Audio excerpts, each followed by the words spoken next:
กองประชุมดังกล่าวได้จัดขึ้นในวันที่ 30 มิถุนายน 2026 ที่สโมสรกลุ่มใหญ่พาราธิการกองทัพ โดยการเป็นประธานร่วมของสหายนางมีนาศรีวิไล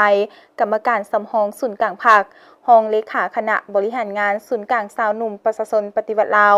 สหายพลจตวาวงศ์จันทร์พันธ์จันทมานกรรมการคณะพรรคกระทรวงป้องกันประเทศรองหัวหน้ากลุ่มใหญ่การเมืองกองทัพ ผู้ชี้นำองค์การจัดตั้งมหาชนกระทรวงป้องกันประเทศ สหายพลจตวาวงศ์ศักดิ์ศรีพันดลกรรมการคณะพรรคกระทรวงป้องกันประเทศรองหัวหน้ากลุ่มใหญ่พาราธิการกองทัพพร้อมด้วยบรรดาสหายต่างหน้าคณะสาวหนุ่มประชาชนปฏิวัติลาวกระทรวงองค์การนครหลวงเวียงจันทร์และพนักงานที่เกี่ยวข้องเข้าร่วม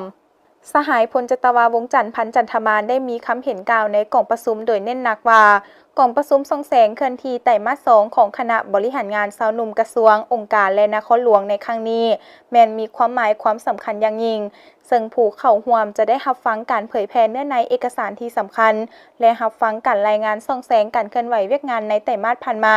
ทางนี้ก็เพื่อยกให้เห็นบรรดาเวียกงานที่พ้นเด่นข้อสะดวกข้อคงค้างและทิศทางแผนการในต่อหน้าที่ติดพันกับขบวนการด้านต่างๆโดยเฉพาะแม่นการจัดตั้งปฏิบัติกองประชุมใหญ่ผู้แทนทั่วประเทศสมัยที่9ของสาวหนุ่มประชาชนปฏิวัติลาวภายใต้คำขวัญเพิ่มทวีสร้างการหันเปลี่ยนอย่างแข็งแรงเต้าโฮมปลุกระดมขนขวายสาวหนุ่ม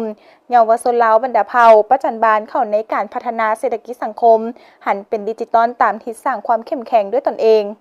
กองประชุมได้รับฟังบทรายงานสรุปผลการดำเนินเวียกงานในไตรมาส 2และทิศทางการดำเนินเวียกงานไตรมาส 3จากห้องการศูนย์กลางสาวหนุ่มพร้อมทางรับฟังการนำเสนอบทแนะนำ4บุ๊กของสาวหนุ่ม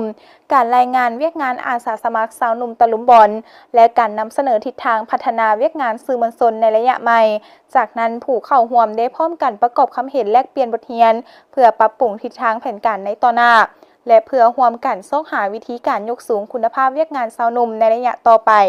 โอกาสเดียวกันนี้กองประชุมยังได้ผ่านข้อตกลงของศูนย์กลางสาวหนุ่มประชาชนปฏิวัติลาวและมอบใบย่องย่อให้แก่คณะบริหารงานสาวหนุ่มประชาชนปฏิวัติลาวกระทรวงป้องกันประเทศที่มีผลงานดีเด่นในการเป็นเจ้าภาพจัดขบวนการและกองประชุมดังกล่าว